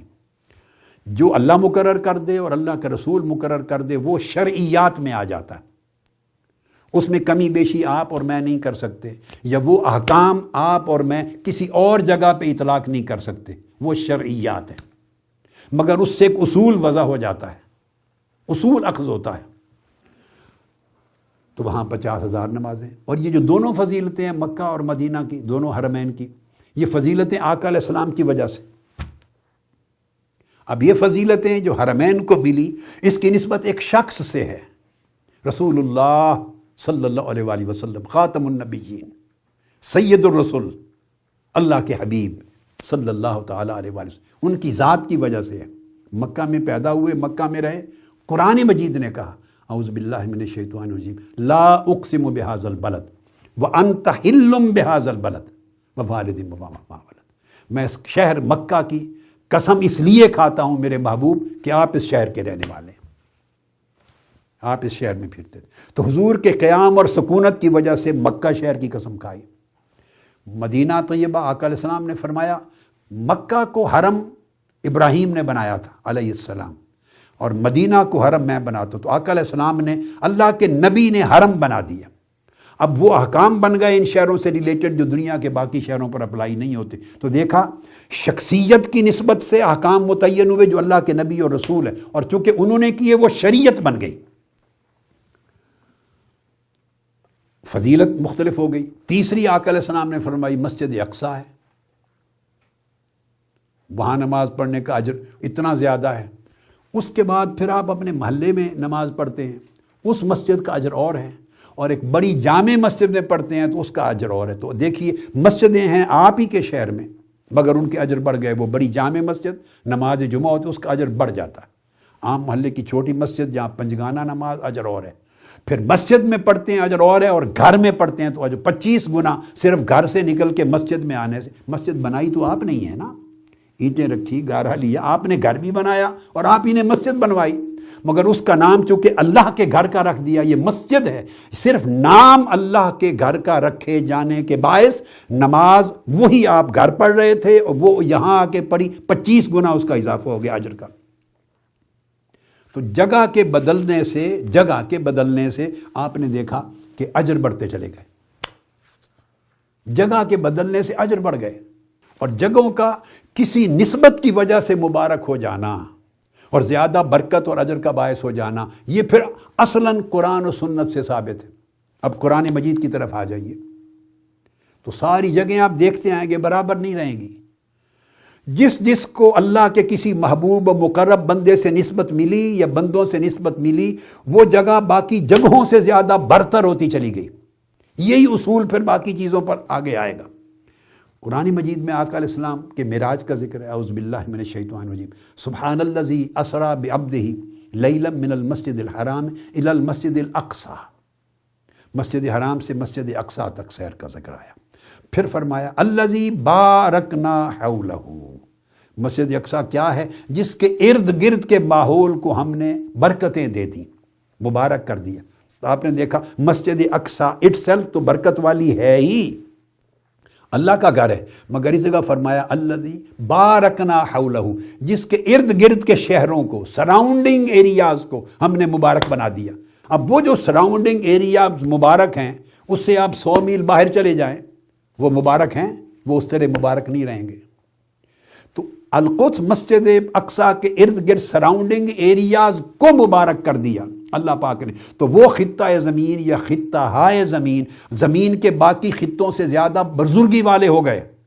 جیسے مکہ ہوا تھا، جیسے مدینہ ہوا تھا، اس وقت القدس ہو گیا اور اس کے سراؤنڈنگ ایریاز بارکنا حولہ برکت والے ہو گئے. وہ خاص برکت جو ان جگہوں کو ملی وہ دیگر ایریاز کو وہ برکت نہیں، اللہ پاک دیتا ہے. اور کیوں؟ اس کی نسبت پھر اللہ کے مقرب بندوں سے ہوتی ہے. یہ وہ علاقے ہیں جہاں کثرت سے انبیاء علیہ السلام آئے، جہاں انبیاء کثرت کے ساتھ آئے، جس سرزمین پہ وہ رہے، وفات پا گئے، وہ سارے خطہ زمین باقی زمین کے خطوں سے زیادہ بابرکت ہو گئے. اس کی برکت بڑھتی چلی گئی، قدر و منزلت بڑھتی چلی گئی. پھر قرآن مجید میں ایک اور مقام پہ آتا ہے، حکم آتا ہے قرآن مجید میں، آیت ہے بنی اسرائیل کو فرمایا یا قوم ادخلوا الارض المقدسۃ التي كتب اللہ لکم. موسیٰ علیہ السلام نے فرمایا میری قوم اس ارض مقدس میں داخل ہو جاؤ. کسی جگہ آپ نے قوم کو کہا کہ چلو اس کو فتح کرنا ہے. وہ جو شہر تھا جہاں موسیٰ علیہ السلام لے کے جانا چاہتے تھے، اس کو قرآن نے کہا، یہ بات میں اور آپ نہیں کہہ رہے ہیں، ادخلوا الارض المقدسۃ التي كتب اللہ لکم، اللہ نے تمہارے لیے لکھ دی ہے اور یہ زمین مقدس سرزمین ہے، اس میں داخل ہو. جس سرزمین کو، خطہ زمین کو اللہ قرآن کی وحی میں الارض المقدسہ کہے، اس سے بڑھ کر اور ثبوت کیا ہے کہ سارے خطے ایک جیسے نہیں ہوتے. ایک جگہ کو دوسری جگہ پر فضیلت ہوتی ہے کسی نسبت کی وجہ سے. ارض المقدسہ، اب وہ ارض مقدسہ کیا ہے اس پر پڑھیے. تابعین کے اقوال ہیں. حضرت مجاہد نے کہا کہ اس سے مراد طور اور طور کے ارد گرد کا جو ماحول ہے وادی سینا ہے. اب ذہن میں آتا ہے کہ اس وقت فرمایا جب شاید وادی سینا میں موجود تھے. حضرت ضحاک روایت کرتے ہیں اس سے مراد یروشلم ہے، ایلیا اور بیت المقدس. یہ جو پورا یروشلم ہے، ایلیا اور القدس پورا، انہیں فرمایا کہ اس سے مراد وہ شہر ہے. اچھا، اکرمہ، سدی اور ابن زید وہ بیان کرتے ہیں کہ اس سے مراد اریحا ایک شہر تھا جہاں لے کے جانا چاہتے تھے. اور القدس بعد میں جانے کی بات ہونی، تو وہاں اریحا شہر کو الارض المقدسہ کہا۔ یہ وہ تمام شہر ہیں جہاں کثرت کے ساتھ پیغمبر آئے تھے، اللہ کے نبی جہاں جہاں جن کی بعثت ہوتی، جہاں رہتے، ہجرت کر کے جہاں آ کے سکونت اختیار کرتے، جہاں اللہ کی دعوت دیتے، جہاں ان کا وصال ہو گیا، ان سارے خطہ زمین کو الارض المقدسہ تھا کہا۔ اور حضرت قلبی نے کہا اس سے مراد دمشق ہے یا فلسطین اور اردن کا بعض حصہ ہے، اور حضرت قتادہ نے کہا اس سے مراد شام کے کچھ حصے ہیں۔ اب مراد جو بھی شہر ہیں، سمجھانا مقصود یہ ہے کہ قرآن مجید کی نص شام ہے یا اردن کا کچھ حصہ ہے یا دمشق کا کچھ حصہ ہے یا ایلیا ہے یا یروشلم ہے، اریحا ہے، جو بھی شہر تھا، مگر قرآن نے اس کو الارض المقدسہ کہا۔ ایک اصول اور ایک قاعدہ وضع ہو گیا کہ اللہ پاک اپنے مقرب بندوں، نبیوں، رسولوں اور ان کے برگزیدہ بندوں کے قیام اور سکونت کی وجہ سے اس سرزمین کو شریف بنا دیتا۔ ارض المقدس، آپ کہیں اس شہر شریف میں داخل ہو جائیں، اس بزرگی اور برکت والے شہر میں داخل ہو جائیں، یہ کانسیپٹ ہے۔ اب اس کو حدیث سے بھی لے لیتا ہوں میں، اور یہ صحیح بخاری میں ہے، صحیح بخاری اور صحیح مسلم میں، یعنی کسی ایک قریہ اور شہر کو وہاں کوئی بزرگ ہوں گے، عبادت گزار لوگ رہتے ہوں گے، اللہ کے محب اور مقرب بندے ہوں گے، ان کی سکونت اور قیام کی وجہ سے اللہ اور اللہ کے رسول کی سنت ہے اس خطہ، اس شہر، اس زمین کو بھی بزرگی والا شہر کہنا، اس کو شرافت اور کرامت کے ساتھ بیان کرنا۔ یہ تو قرآن مجید کی ساری نصوص آ گئی نا۔ اب ذرا صحیح بخاری کو لے لیں اور صحیح مسلم، صرف دو حدیثیں، حدیث ایک ہی ہے مگر دو ریفرنس دینا چاہتا ہوں۔ صحیح بخاری کو لیں اور بخاری شریف کی کتاب الانبیاء، کتاب الانبیاء کے اندر حدیث نمبر 3283، 3283، صحیح بخاری۔ حضرت ابو سعید خدری رضی اللہ تعالیٰ عنہ حدیث کے راوی ہیں۔ آقا علیہ السلام نے فرمایا، اب یہ بڑی توجہ طلب بات ہے، یہ جو آگے لفظ آئے گا وہ آقا علیہ السلام نے اپنی زبان مبارک سے فرمایا۔ یہ جو میں نے آیت پڑھی جس کی تفسیر تابعین سے بیان کی، یہ اللہ رب العزت نے فرمایا الارض المقدس، اللہ نے فرمایا یہ مقدس سرزمین ہے۔ اور اب آقا علیہ السلام نے فرمایا، وہ شخص جس نے 99 قتل کر دیے تھے، حدیث اور واقعہ معروف ہے، اس نے پھر کسی سے اب آخری پوچھا کہ میری توبہ کی اب بھی کوئی شکل ہے؟ تو انہوں نے کہا ہاں۔ آقا علیہ السلام نے فرمایا ان النبی صلی اللہ علیہ وسلم قال، آقا علیہ السلام بتا رہے ہیں صحابہ کرام کو۔ تو اس راہب نے کہا کہ ہاں ایک شکل ہے، وہ جو گاؤں ہے قریہ، وہ برکت والا گاؤں ہے، وہاں اللہ کے عبادت گزار بندے رہتے، اس میں چلے جاؤ اور وہاں جا کر توبہ کرو۔ اب جو بات سمجھنے والی وہ یہ، توبہ تو اللہ سے کرنی ہے، اللہ ہر جگہ ہے، ہر شخص کی سنتا ہے، جس جگہ پکارے سنتا ہے، رات کو دن کو، یہاں یا وہاں، ہر جگہ سنتا ہے۔ حضور علیہ الصلوۃ والسلام یہ حدیث سنا رہے ہیں صحابہ کرام کو، ایک قاعدہ وضع فرما رہے ہیں، ایک اصول دے رہے ہیں۔ ہم کون ہوتے ہیں؟ ان مقرر حدود سے نکل کے اپنی مرضی کا علم گھڑ کے لوگوں کو ایسا یعنی معلومات دینا جس سے لوگ گمراہ ہو جائیں، اللہ رسول کے احکام اور قواعد سے ہٹ جائیں، یعنی ہم علم کی دیواریں گرا رہے ہیں، مسمار کر رہے ہیں۔ جب دیواریں کسی گھر کی گر جائیں تو چور ڈاکو کے لیے کھل جاتا ہے گھر، جو جس وقت چاہے لوٹ کے لے جائے۔ جب علم کی دیواریں گر جائیں تو جو چاہے ڈاکہ ڈال لے، چوری کر لے، اور علم اور کے نام پر جو چاہے گمراہی پھیلا دے۔ آقا علیہ السلام نے فرمایا کہ اس کو کہا گیا جاؤ اس قریہ میں، اور جب رستے میں گیا وہ شخص ابھی پہنچا نہیں تھا تو اس کی ڈیتھ ہو گئی، اس کی موت واقع ہو گئی رستے میں۔ اب اس کی روح قبض کرنے کے لیے ملائکہ آ گئے۔ اب یہ میں متفق علیہ حدیث ہے بخاری مسلم کی، مگر پڑھ رہا ہوں صحیح بخاری سے۔ فاختصمت فیہ ملائکۃ الرحمت و ملائکۃ العذاب، چونکہ وہ قاتل تھا، گناہ گار تھا، تو عذاب کے فرشتے بھی آ گئے روح قبض کر کے، دوزخ کے لیے لے جانا ہے، اور رحمت کے فرشتے بھی آ گئے، جنت میں لے جانا ہے۔ اور دونوں میں حدیث کے لفظ ہیں فاختصمت فی، ان کا آپس میں تکرار ہو گیا۔ جنت اور رحمت والے فرشتے کہیں ہم نے لے جانا ہے، یہ توبہ کے لیے جا رہا تھا۔ دوزخ والے فرشتے کہیں یہ گناہگار اتنا بڑا قاتل ہے، ہم نے لے جانا ہے، یہ ابھی تو توبہ اس کی ہوئی نہیں تھی، توبہ کرنے کے لیے اس قصبے میں جا رہا تھا جہاں اللہ والے، اللہ کے برگزیدہ بندے رہتے تھے، وہاں جا کے ان کی معیت میں جا کے توبہ کرنی تھی۔ ان کا جھگڑا ہو گیا۔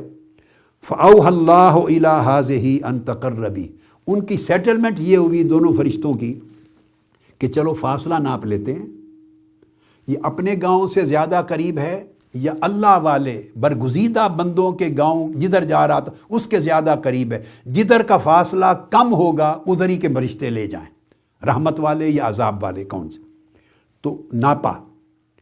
اب حدیث پاک ہے بخاری شریف میں، فَأَوْحَى اللَّهُ، زمین کے دونوں ٹکڑوں کی طرف اللہ نے حکم فرمایا، اندر القاء کیا، إِلَىٰ هَٰذِهِ أَن تَقَرَّبِي، وہ جو ایریا فاصلہ اللہ کے برگزیدہ محبوب بندوں کے گاؤں کی طرف رہ گیا تھا، اس کو حکم دیا ان تقربی کہ تم سکڑ جاؤ، اے فاصلہ تو سکڑ جا، فاصلے کو حکم ہوا سکڑ جا تاکہ یہ تمہارے گاؤں کی طرف قریب ہو جائے۔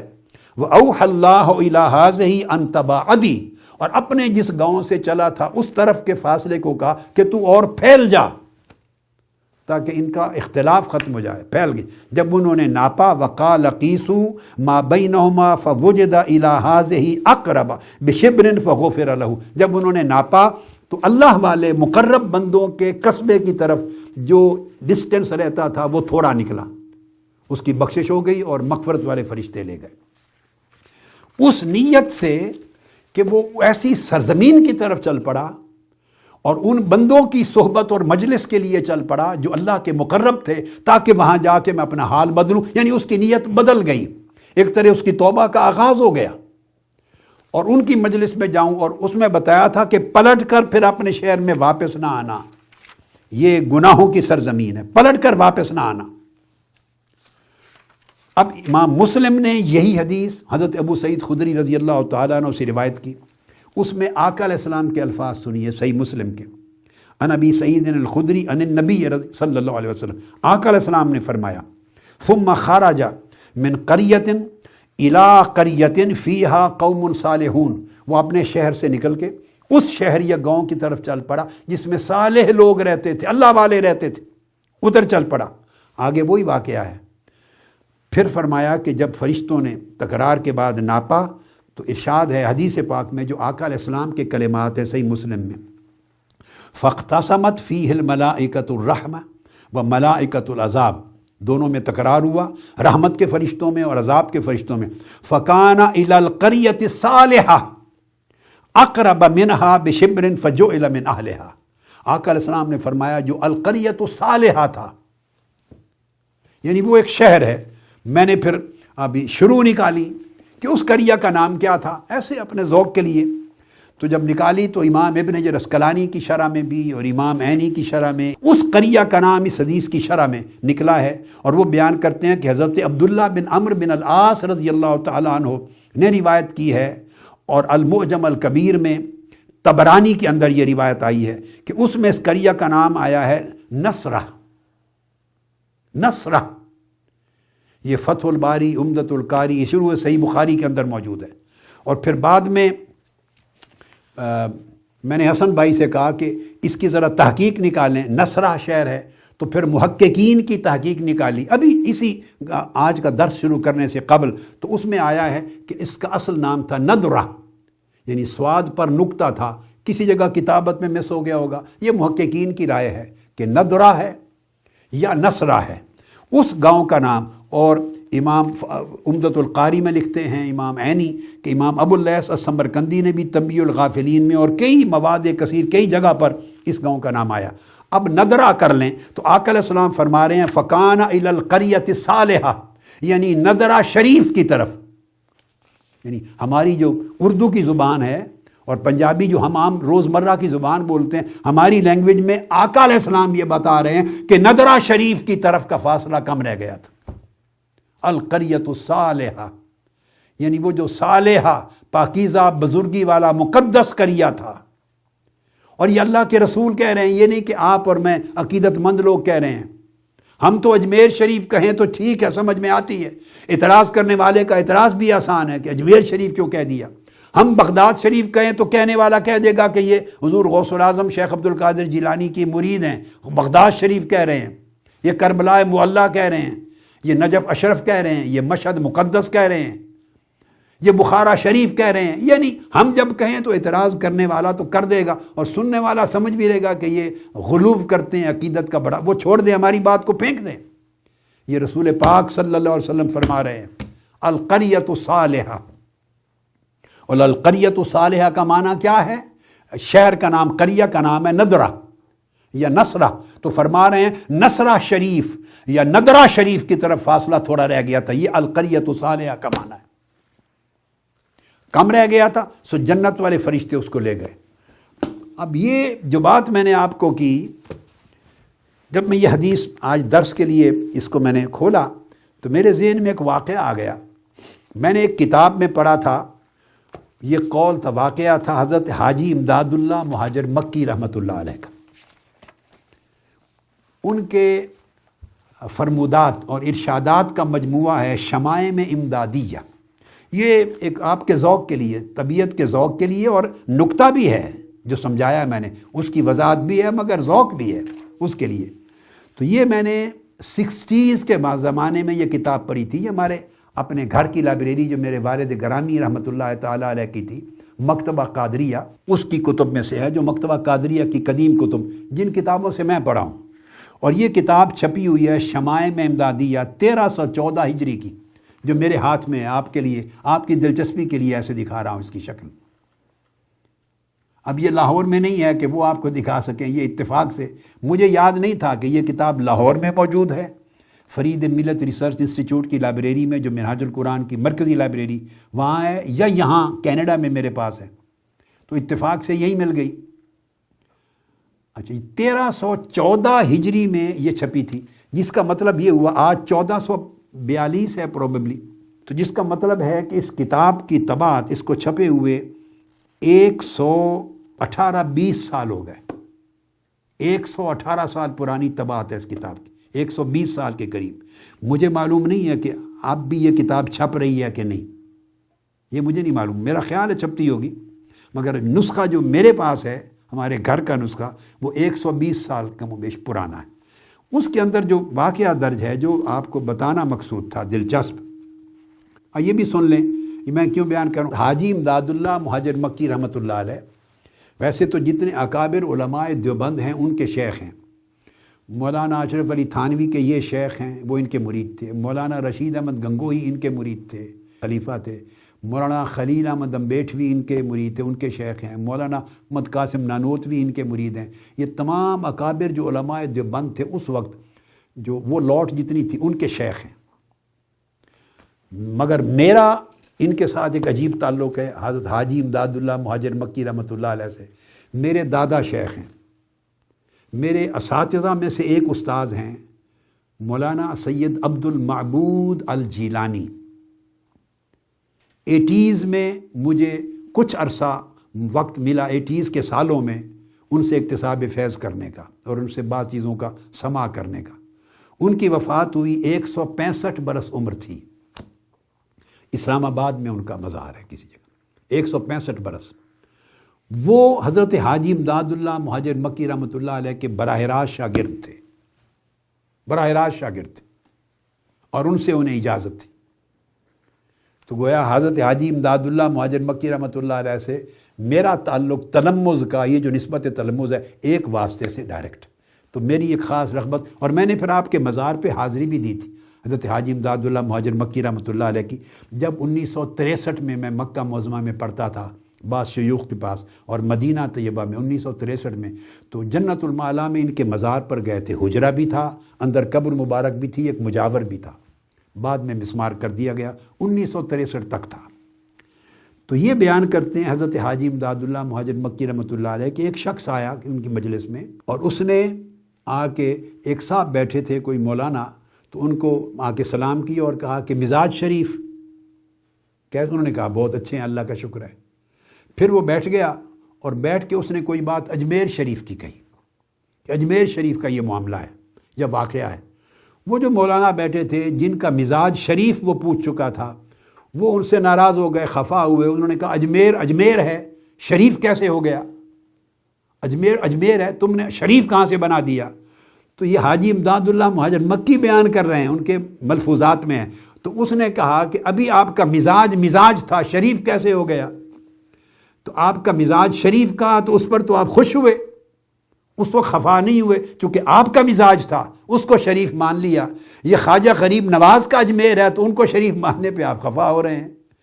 یہ حاجی امداد اللہ مہاجر مکی رحمۃ اللہ علیہ فرما رہے ہیں کہ بعض شہروں کو، بعض جگہوں کو مقبولان الہی کی وجہ سے بزرگی نصیب ہو جاتی ہے، ان کو شرافت مل جاتی ہے، کرامت مل جاتی ہے۔ یہ ہمیشہ بزرگوں کا طریقہ ہے۔ وہ جو بزرگی اور کرامت ملتی ہے اس کا ہمیشہ نسلوں میں اکابر علماء، شیوخ، مشائخ قرآن اور حدیث کے طریق پہ چلتے ہوئے عمل کرتے رہے، اور یہی ایام میں ہے، یہی شہروں میں ہے، یہی جگہوں میں ہے، یہی انسانوں میں ہے۔ یعنی اللہ رب العزت نے سارے نبی اور رسول اللہ نے بنائے، نبوت اور رسالت میں سب برابر ہیں، اس میں کوئی فرق نہیں، مگر درجے اوپر نیچے رکھے اللہ پاک نے، شرافت اور کرامت کم و بیش کی۔ فرمایا تلک الرسل فضلنا بعضهم علی بعض، یہ سارے رسول ہیں، رسول ہونے میں برابر ہیں، مگر ایک کو دوسرے پر فضیلت دی ہے، اور 5 رسول اولو العزم ہیں، ان کے درجے دوسروں سے بلند ہیں۔ تو دیکھیے برابری بھی کی ایک معنی ہے، رسول ہونے میں، نبی ہونے میں سب برابر ہیں، انسان ہونے میں سب برابر ہیں، مگر جس کو تقویٰ مل گیا وہ عام انسان سے اونچا ہو گیا، جس کو علم صالح مل گیا، علم نافع، عام انسانوں سے اونچا ہو گیا۔ تو تقویٰ، علم نافع، عمل صالح، بزرگی، یہ کرامت اور درجہ بلند کرتی چلی جاتی ہے۔ اس کا مطلب اب یہ نہیں کہ انسانیت کی تذلیل ہو گئی، سب انسان برابر تھے، سب انسانوں کا برابر ہونا اور سطح اور معنی ہے، اور تقویٰ کے ساتھ بزرگی اور علم کے ساتھ کرامت ہونا اور درجوں کا بلند ہونا یہ اور معنی اور اعتبار ہے، خلط ملط نہیں کرتے۔ تو فرمایا سب رسول ہیں، رسالت میں برابر ہیں، مگر بعض کو بعض فضیلت ہے۔ یہ سورہ بقرہ میں 253 آیت نمبر 253۔ پھر سورہ الاسراء میں آیت 55 میں فرمایا وَلَقَدْ فَضَّلْنَا بَعْضَ النَّبِيِّينَ عَلَى بَعْضٍ، نبوت میں سب برابر ہیں، اللہ نے وحی فرمائی، نبی بنایا، نبوت کی ایک سطح میں سب برابر ہیں، مگر بعض نبیوں کو بعضوں پر فضیلت دی، تو فضیلت درجے میں انبیاء کو ایک دوسرے پہ بلند رکھا۔ اس طرح انسانیت میں سب برابر ہیں، مگر سورہ اسراء کی آیت نمبر 21 میں فرمایا انظر کیف فضلنا بعضهم علی بعض، دیکھو کس طرح ہم انسانوں میں بعضوں کو بعضوں پر فضیلت دیتے ہیں، کسی کو علم میں فضیلت دیتے ہیں، کسی کو مال و دولت میں دیتے ہیں، کسی کو طاقت و قوت میں دیتے ہیں، کسی کو صحت اور شکل و صورت میں دیتے ہیں، کسی کو تقویٰ روحانیت بزرگی میں دیتے ہیں۔ تو دنیاوی اسباب بھی ہیں، جسمانی بھی ہیں، روحانی بھی ہیں، اخروی بھی ہیں، تو ان کے درجے بلند ہیں، اور یہی درجہ بندی جنت میں بھی ہوگی اور قیامت کے دن بھی ہوگی۔ قرآن مجید نے کہا قل هل يستوي الذين يعلمون والذين لا يعلمون، علم رکھنے والے اور علم نہ رکھنے والے برابر نہیں، حالانکہ انسانیت میں سب برابر ہیں۔ تو اگر ہم اس طرح کے قاعدے بنا لیں کہ کوئی بڑا چھوٹا نہیں، سارے اللہ کی نگاہ میں برابر ہیں، تو اس سے دھوکہ پیدا ہوگا، گمراہی پیدا ہوگی۔ بھائی تقسیم کرو، انسان ہونے میں سب برابر ہیں، یوں کہو کوئی فرق نہیں، پتھر ہونے میں سب برابر ہیں، مگر عام پہاڑ کا پتھر اور ہیرا دونوں پتھر ہیں، مگر درجے اور قدر و قیمت میں برابر نہیں ہیں۔ مرجان وہ پتھر اور لؤلؤ اور پھر جو کیا کیا آپ پہنتے ہیں انگوٹھیوں میں، بڑے بڑے اعلیٰ پتھر، اور عام پہاڑ کے کنکر ریزے، تو پتھر ہونے میں برابر ہیں، مگر ان کی قدر و قیمت اور درجے میں برابر نہیں ہیں۔ ہر چیز میں اللہ نے فرق رکھا ہے۔ درخت ہونے میں سب درخت برابر ہیں، مگر ایک پھلدار ہے، ایک بے پھل ہے، ایک سایہ دار ہے، ایک بے سایہ ہے، وہ اپنی قدر و قیمت اور منزلت اور اپنی منفعت میں برابر نہیں ہیں۔ زمین ہونے میں سب برابر ہیں، ایک بنجر ہے، ایک زرخیز ہے، تو اس کی زرخیزی میں بڑا فرق ہے، زمین آسمان کا فرق ہے۔ پھل ہونے میں سب برابر ہے، مگر ایک آم کھٹا ہے، ایک میٹھا ہے، بیج ڈیفرنٹ ہے، رنگ ڈیفرنٹ ہے۔ تو برابری کا ہر چیز میں اللہ پاک نے ایک درجہ رکھا ہے، اور تفاوت کا، فرق کا پھر اللہ نے ایک درجہ رکھا ہے۔ یہی سارا مضمون امام بخاری کتاب الایمان میں تفاوت اور تفاضل کے ذیل میں یہی مضمون بیان کر رہے ہیں، ہر جگہ بیان کر رہے ہیں۔ مومن ہونے میں سب برابر ہیں، مگر اعمال صالحہ اور درجات میں کوئی برابر نہیں، اونچے نیچے مراتب ہیں۔ اسی وجہ سے جنت کے بھی اللہ نے درجے رکھے ہیں، 7 منزلیں ہوں گی، ہر کوئی اپنے مرتبہ کے مطابق اس میں سکونت اختیار کرے گا۔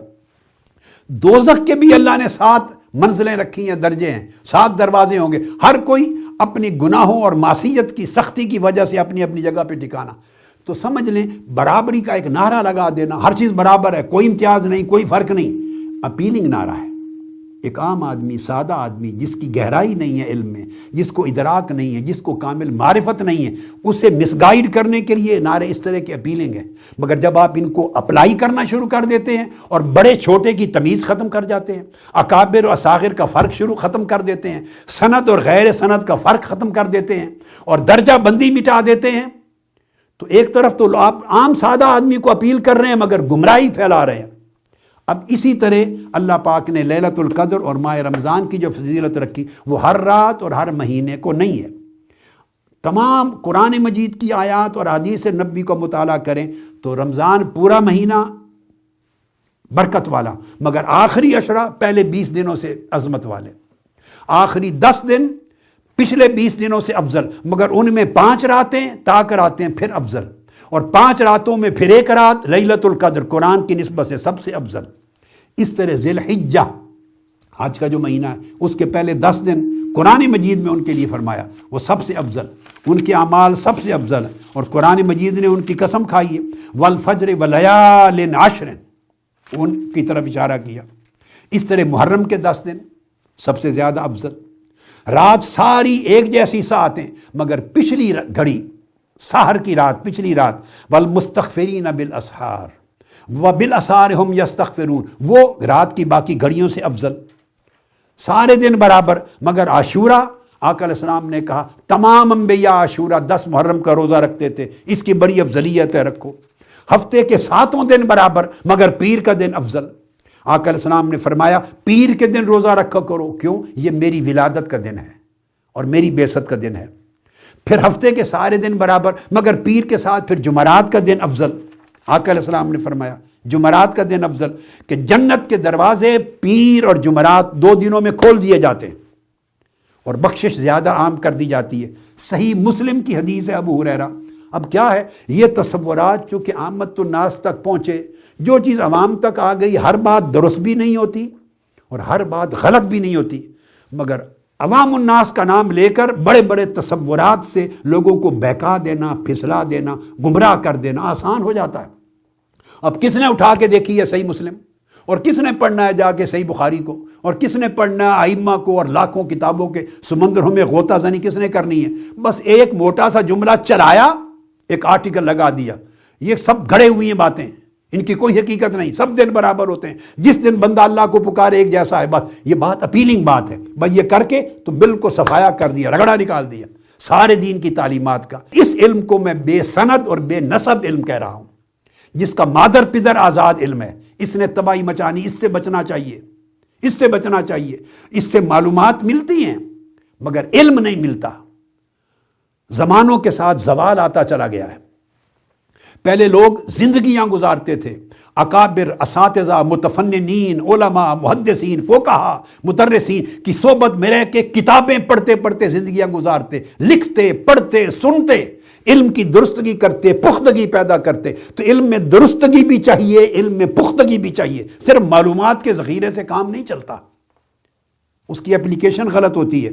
اب یہ عامت الناس لوگ سمجھتے ہوں گے یہ گھڑا ہوا ہے تصور، جی جمعرات کا دن ہے برکت والا، انکار کر دیا صاف، کسی کو کیا پتا، انہوں نے کہا جی پچھلے لوگوں نے ایسے ہی جہالت کی وجہ سے گھڑ رکھا ہے، یہ کسی نے گھڑ نہیں رکھا، یہ رسول پاک صلی اللہ علیہ وسلم نے فرمایا ہے۔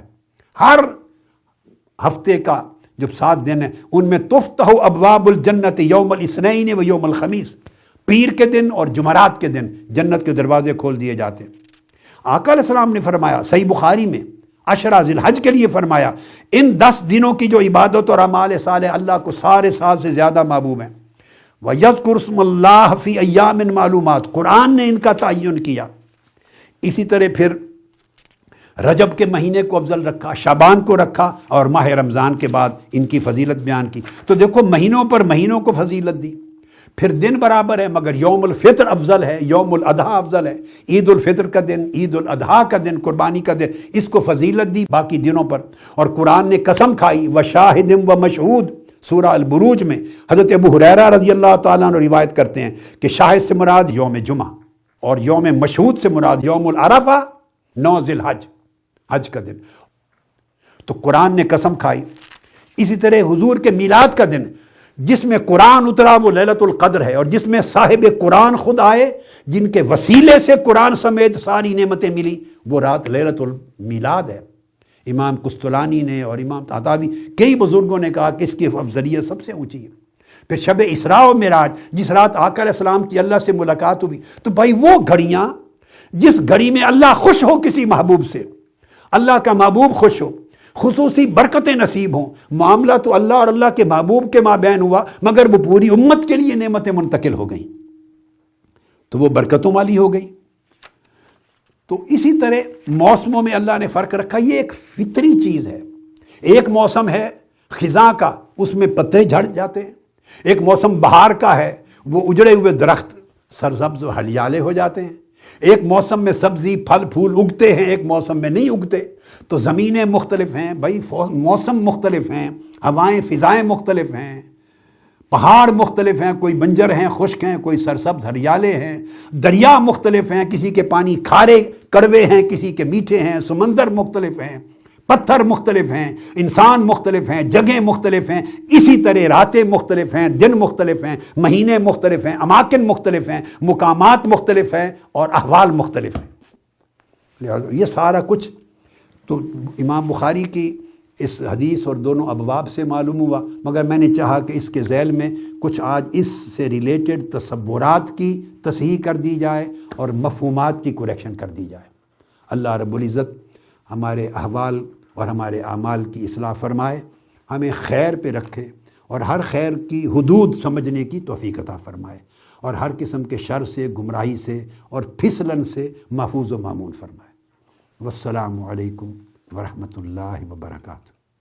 سب سے پہلے نئی ویڈیوز کو حاصل کرنے کے لیے شیخ الاسلام ڈاکٹر محمد طاہر القادری کے آفیشیل یوٹیوب چینل کو سبسکرائب کریں اور بیل آئیکن کلک کریں۔